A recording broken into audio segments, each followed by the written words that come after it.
En 2009, de nombreux médias australiens et internationaux ont parlé de la journée des crapauds. Une prime de 31 € était promise pour chaque crapaud buffle capturé dans le Queensland et les participants à la journée des crapauds ont eu l'impression de sauver le pays tout entier de cette espèce invasive. Les gens ont attrapé des filets, des seaux, des gants et ils sont partis à la chasse. C'est ainsi que tout a commencé il y a plus de 10 ans. Mais si vous pensez savoir comment ça s'est terminé, vous vous trompez. C'est pas si simple. Mais avant, prenons un café.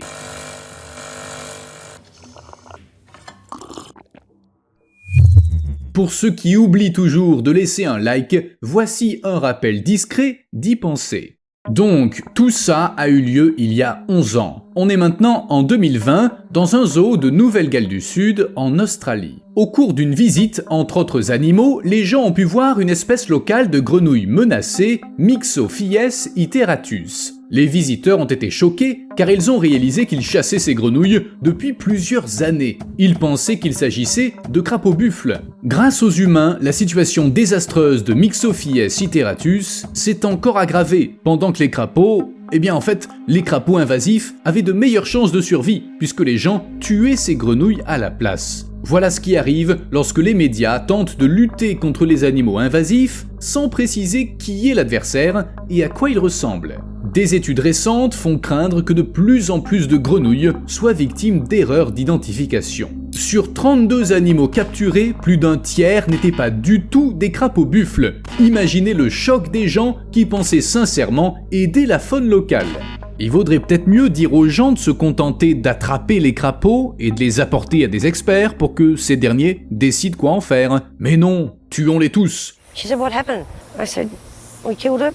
Myxophies iteratus est maintenant encore plus menacée car on la confond souvent avec les crapauds invasifs. En outre, les gens qui tuent ces grenouilles sont passibles d'une amende de 934 000 € et même d'une peine de prison. Et peu importe que ce soit intentionnel ou que la pauvre grenouille ait été confondue avec un crapaud. Le fait est qu'il est très difficile de distinguer ces deux espèces. Les différences sont difficiles à déceler si l'on ne sait pas où regarder, comme c'est le cas des personnes ordinaires. Ici, à gauche, on peut voir un crapaud invasif empaillé. À droite se trouve une grenouille Myxophies iteratus. Bien sûr, en regardant de très près, on peut voir que, par exemple, leurs pupilles sont de formes différentes et que leur coloration diffère. Mais pourquoi les gens essaient de s'en débarrasser ? C'est simple, la campagne d'extermination des crapauds buffles a débuté en 2009. De nos jours, la plupart des Australiens considèrent ces crapauds comme des parasites à éradiquer.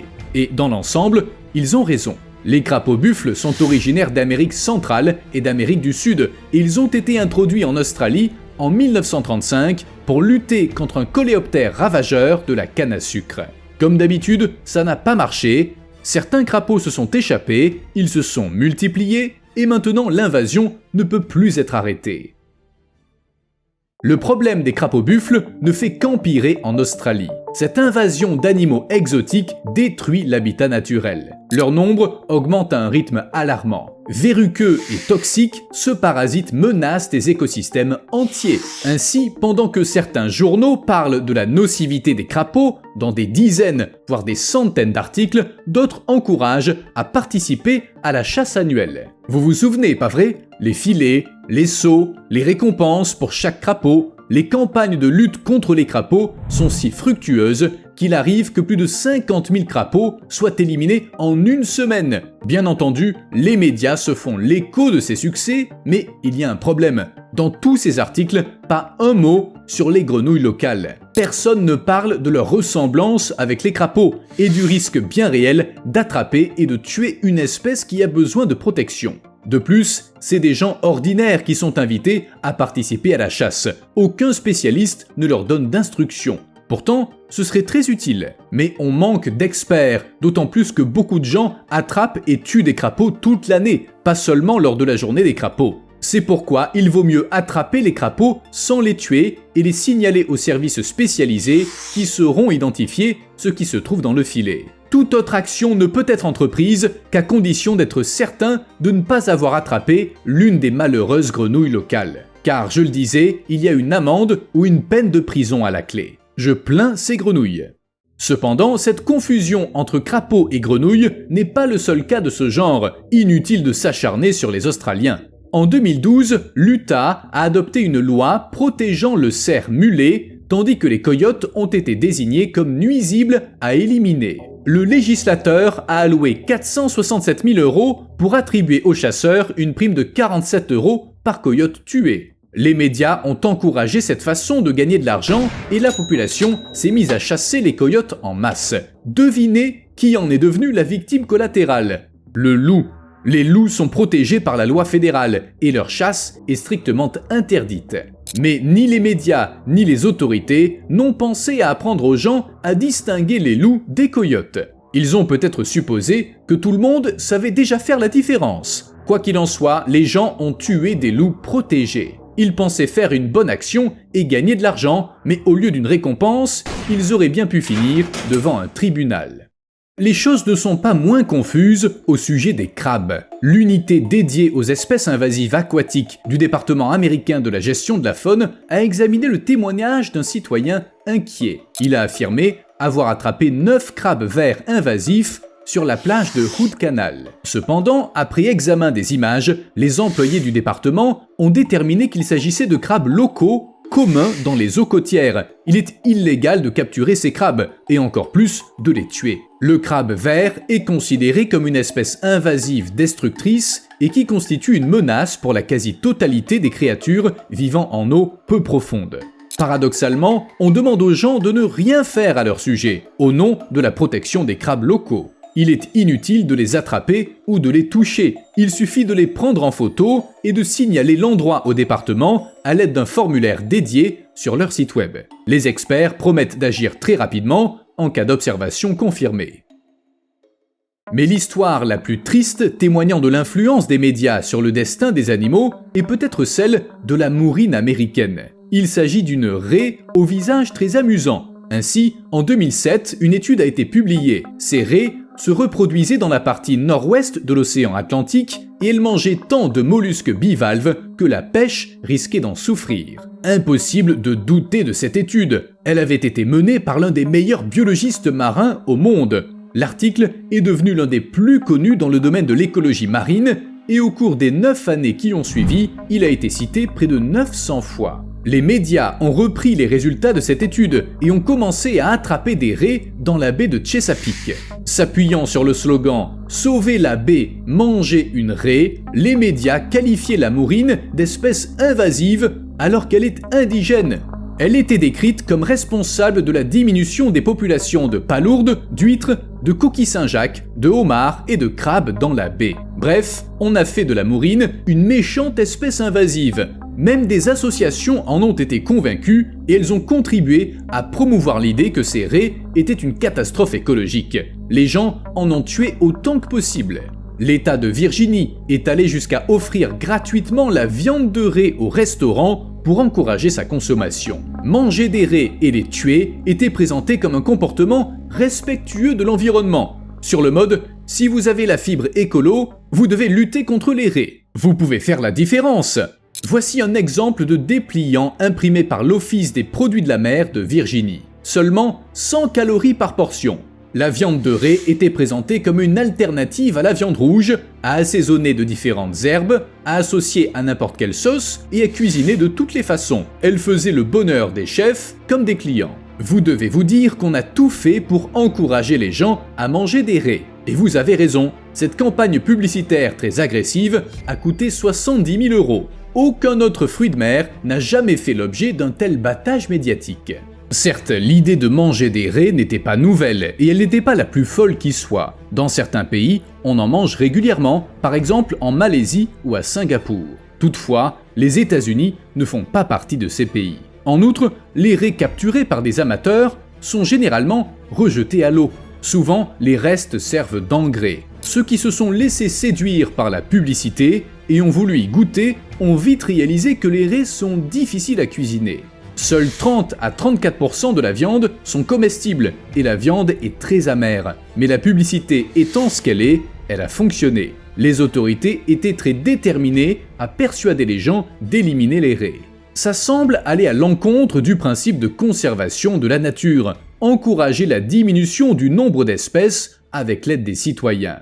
Mais ça fonctionne parfois, comme dans le cas des chasses à la rascasse par exemple. Les rascasses vivent dans les océans Pacifique et Indien, mais on les trouve en grand nombre dans la mer des Caraïbes et sur la côte sud des États-Unis. Elles ont été introduites par des propriétaires d'aquariums dans les années 1990 et elles y prospèrent depuis lors, se nourrissant de jeunes crevettes, de crabes, de homards et de jeunes poissons de récif. En bref, c'est des espèces nuisibles, invasives, et le moyen le plus efficace de lutter contre elles consiste à organiser des tournois en vue de leur capture et de leur éradication. Dans l'ensemble, il s'agit d'une méthode efficace de lutte contre les espèces invasives. Mais la mourine est une espèce locale, et il a fallu de nouvelles études réalisées en 2016 pour découvrir que ces raies n'avaient rien à voir avec la diminution du nombre de mollusques. Leur population a chuté pour d'autres raisons, et les raies ne s'en nourrissent quasiment jamais. En bref, elles ont été disculpées. Les biologistes se sont immédiatement opposés à toute initiative visant à exterminer les raies, mais personne ne les a écoutés. On ne pouvait plus arrêter les gens. Une recherche mal conduite et les conclusions trop rapides des médias ont conduit à une pêche incontrôlée. Les prises annuelles dans la seule baie de Chesapeake ont atteint 186 tonnes. À titre de comparaison, le quota fédéral américain actuel pour la capture de grands requins côtiers dans l'Atlantique est de 168,9 tonnes, tout l'Atlantique comparé à une seule baie. Vous me suivez ? Mais le problème ne se limite pas à la pêche agressive et excessive. Ces raies mettent 8 ans à arriver à maturité, et une femelle ne produit qu'un seul embryon après 11 à 12 mois de grossesse. Elle pourrait vite disparaître complètement. Cependant, des gens se rassemblent encore dans la baie chaque année avec bateaux, arcs et flèches pour tuer autant de raies que possible. Les plus grosses raies rapportent un beau prix en espèces. Imaginez une flotte de 80 bateaux. Sa mission, repérer les grands baies de raies gravides qui migrent vers la baie de Chesapeake pour mettre bas. Lorsqu'un banc est repéré, les chasseurs décochent une volée de flèches à courte distance, tuant autant de raies que possible. Tout ça est d'une grande brutalité. Il a fallu 9 ans pour que des interdictions et des restrictions soient finalement mises en place. Résultat, la mourine américaine figure désormais sur la liste rouge des espèces vulnérables. Mais malgré ça, la population va mettre longtemps à se rétablir. L'endroit où elles ont été tuées a son importance. La baie de Chesapeake est leur lieu de reproduction. En bref, il s'agit d'une regrettable série d'événements. Heureusement que les chercheurs n'ont pas mis plus longtemps à réfuter l'étude originale, car les conséquences auraient pu être irréversibles. Certes, tout espoir n'est pas perdu, mais les chercheurs doivent maintenant attraper les raies, les marquer et surveiller leur état, comme pour toute espèce vulnérable.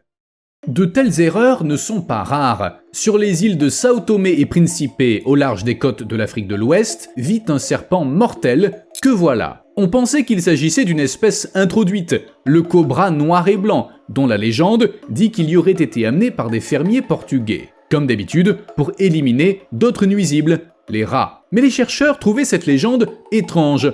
Pourquoi faire venir le serpent le plus mortel d'Afrique ? Il faudrait vraiment détester les rats et les autres habitants de ces îles. Heureusement, les chercheurs ont regardé ce serpent de plus près, ils ont mené une étude, ils ont effectué des tests, et ils ont réalisé qu'il s'agissait d'une espèce nouvelle, jamais décrite auparavant. Une espèce endémique inconnue. Bien sûr, comme vous en doutez, ils étaient ravis. Et je suis ravi moi aussi que cette découverte ait eu lieu à temps, car les îles s'intéressent de plus en plus à la conservation de la nature, et ce serpent aurait certainement été menacé d'extinction. Par ailleurs, c'est une bonne chose que les médias n'aient pas fait grand cas du caractère invasif de ce serpent. En effet, on a vu ce que ça donne. Pas le temps de dire ouf, et les humains ont déjà exterminé la moitié de la population sur la base d'opinions erronées ou de données scientifiques mal interprétées. Depuis peu, les espèces invasives font l'objet d'une couverture médiatique accrue, y compris dans la presse scientifique. Et bien sûr, cette couverture pourrait avoir un impact sur la situation. Il y a quelques années, des chercheurs ont analysé 194 articles de presse et 37 études portant sur les sangliers en Argentine. La majorité des articles scientifiques, soit 65%, se concentraient sur l'impact écologique des sangliers sur les espèces et les écosystèmes locaux. 21% des articles portaient sur les effets sur la santé et 8,3% sur les conséquences économiques. C'est plutôt logique.